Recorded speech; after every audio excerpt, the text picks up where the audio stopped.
Welcome to Backstage with Geoffrey Morrissey. I am your host, Geoffrey Morrissey. I am joined by the reason Cambridge is so excited and the reason for today's great weather, Hinds. Thank you all so much for taking the time, and if you could just introduce yourselves to our listeners, that would be great. Yes. Hello. Hi, my name is Carlotta. I play the guitar and I sing. Hi, and I'm Hinds, and I'm Ari, and I play the bass in Hinds. There we go. Well, a dynamic duo for sure. Your album just came out, I Don't Run. Congrats. It's been out for about a month now. Yes. And then you guys released Leave Me Alone about 2 years ago. So compare and contrast those two albums for me. What would you say are like the biggest differences? What'd you try to keep the same? Yeah, I think maybe the writing process and the recording process was pretty similar in both two albums. But definitely we are different people, so it's kind of impossible to have two exactly the same albums. So this one I feel it like thicker and definitely stronger than the first one, even though I like the first one a lot too. Yes. But yeah, like we change it and we play tighter right now. So I think you really can feel it in the songs of the new album. Yes, also the first one is like raw in a way, so I think it's more intimate, a little bit, which is very nice. But this one is like more like compact and as a like And a live colorful band, too. like Yeah. kicking it. Yeah, that's good. I like it, kicking it, and I like sort of that thought that, you know, we're different people from 2016, therefore it's a different record.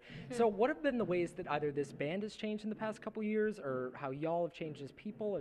Can you point to like one or two things? Oof, we've changed it a lot. It's kind of difficult to see yourself and to know yourself as good as to tell you exactly in what things I have changed or we have changed. But we definitely are more concerned about each other, I would say, and about each other's happiness and bienestar, being good. And I think you can tell that in our music too, that we really wanted every instrument to be communicated something else in the song. Like there's no there's no a guitar and a bass saying the same. They're saying different things, and that gives something to the songs, and I think that's pretty good. Yeah, I would say so too. Very thoughtful, to say the least. I want to read one of my favorite lyrics. It's from To the Morning Light. All frustrations began when you saw my joy as a crime.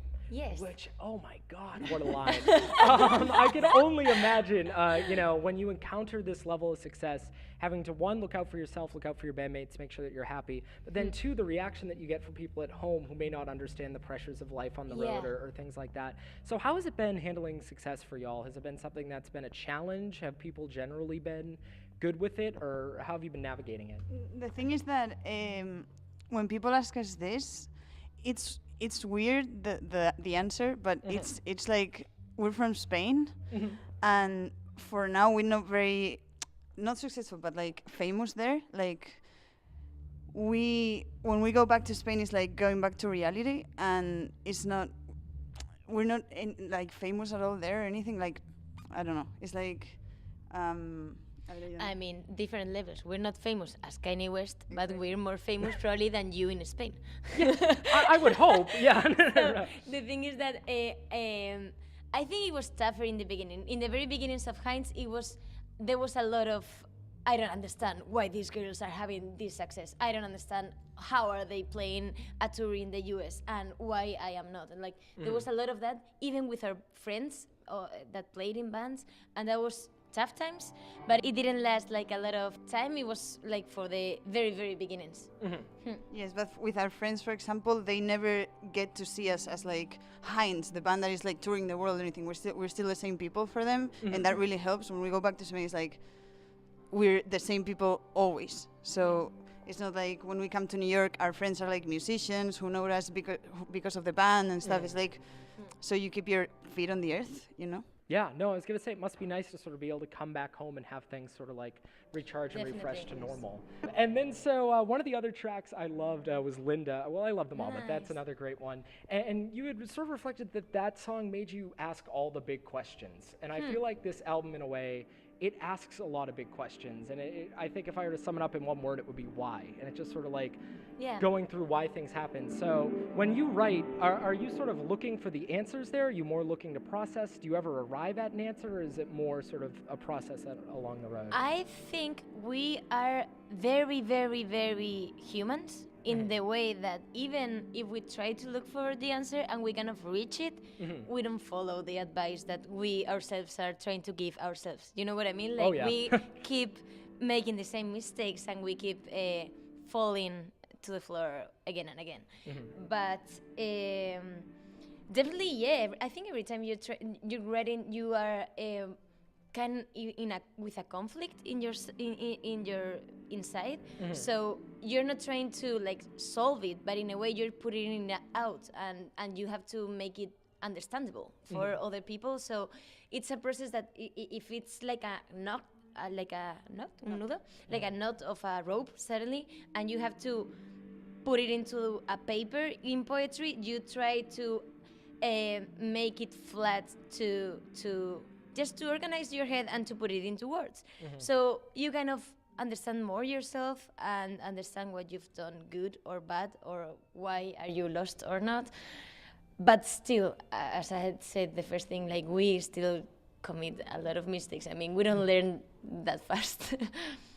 Yeah, well, I would say as people, we don't learn that fast in general. Exactly. So yes. that's, so same. Even though we're trying to understand it and solve a problem, we are exactly people. Yes. Exactly.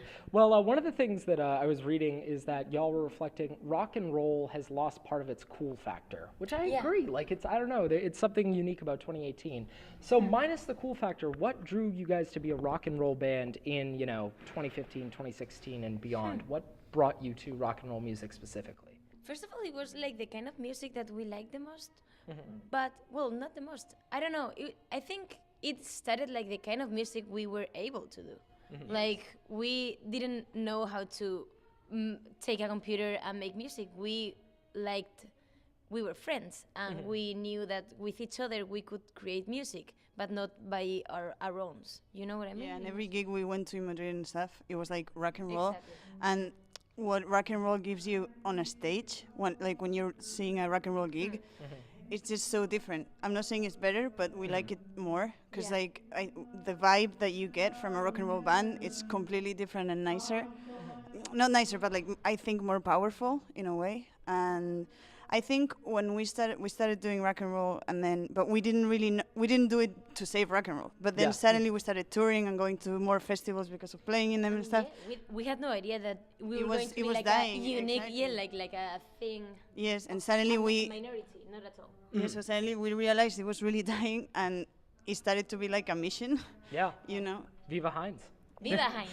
Yes. And then so y'all mentioned that you were friends, obviously, which shines through. One of the things that I wanted to ask that my friends have difficulty with is the concept of the squad pick. You guys have mastered the squad pick. When I look at the album art, like you're always doing cool things. You're on the mountains. You're taking these great pictures. So what can I ask for my friends back home? How do we master taking the picture of four friends? How do we do it?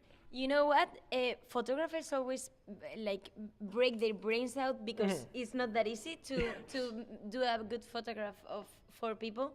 But we have different positions that we repeat a lot. Okay. And one is called portal, which means imagine we are in a door and we're walking out of that door. Okay. So it's like going, about to leaning on a little bit. Okay. And then we have Rombo. Rombo. Kind of square. Yeah, not the square. I don't know how to say. Like a rombo. I don't know how to say it. Well, like a square that is not a square. It's like, you play cards? Yes. Okay, so the red, diamond. the diamond. Okay. Yep. Okay, so that is like two heads and two heads. I'm sorry for this radio thing. It's kind of difficult to No, it's draw okay. it. You're good. And I mean, probably it's because as Spanish people we're very touchy and we touch each other, and that's probably the best tip we can give to a 4 people photograph. All right, I'll take that to my friends this summer, that's for sure. And then everyone... Touching each other. Yes, exactly. And then another thing that I want to ask, what do y'all think is the most unique part about your band? Because I think everyone likes to assign their own thing. Oh, unique because it's from Spain, unique because it's bilingual, that's not what I find. I think that it's the lyrics, but what do y'all think is the most unique part about your band? I think there's several points that I would think that make Hinds. First of all is the very beginnings, how the band started, and how it continues. That is kind of the same attitude. That is that we are completely free and we are completely doing exactly what we want, and we really try to do everything. So that is kind of cool in the very beginnings, of course, but suddenly when you reach some level and you're still worried because merch didn't arrive today and you're trying to figure out how can we make it arrive tomorrow and all that stuff, I think that's cool. Yeah. And there you go. And then do y'all have a question for each other or a question for me? I feel bad always being the one asking. Yes. How many times did I win you today at chess, Ade? None, actually. You were about to win twice, but she didn't. You know when to stop the game. No, because she ran out of time, but she was about to win, but her time ran out. Yes. And then the other one... How do you call it? Checkmate, right? Yes, Okay. checkmate. Or, And check, then the other one... What happened? She ate all my... Pieces except the king, so it's like a drone king, so it's not like actually like winning, it's a drone king. I don't know, we play through an app and I'm not sure of this rule, like I don't trust it. I feel like I won twice, but I actually didn't win any. There you go. Well, I know y'all have a show to play, so I'm going to make this the last question. Who are you guys listening to right now? Who should our listeners be checking out other than I Don't Run by Hinds? Music that we listen to, she's the best. She makes a playlist every month. Yes, I have a playlist okay. every month if you want to check it out. I did one today, but I don't remember the names. But right now, I'm obsessed with The Clash. Yes. Like I knew them before, and I used to listen to them, but like I didn't actually like study them. And yes, if you can study The Clash, it's like really cool. Yes. And I discovered this band, ¿cómo se llama? Harmar Superstar. Okay. This guy, and bueno, QTY, we're playing with them in New York. QTY, they're really good. ¿Qué más? Duck, Grey Duck. They're from Switzerland. We play with them in Switzerland, and they're fucking good. Goodbye Honolulu. We're touring with them for the rest of the tour. Horsey. They're from the UK. Okay. They're amazing. Weird music, but incredibly Like very intelligent music. Yeah. Like so many parts, so many like weird things going on. We could keep talking if you want more. Well, I think that gives us a good place to start. Check out that playlist. That's on Hinds Spotify, correct? Perfect. Hinds Spotify. While you're there, listen to I Don't Run. You will not regret it. That band has joined me today. Thank you both so much for the time. Thank you, Geoffrey. Thank you very much. Thank you.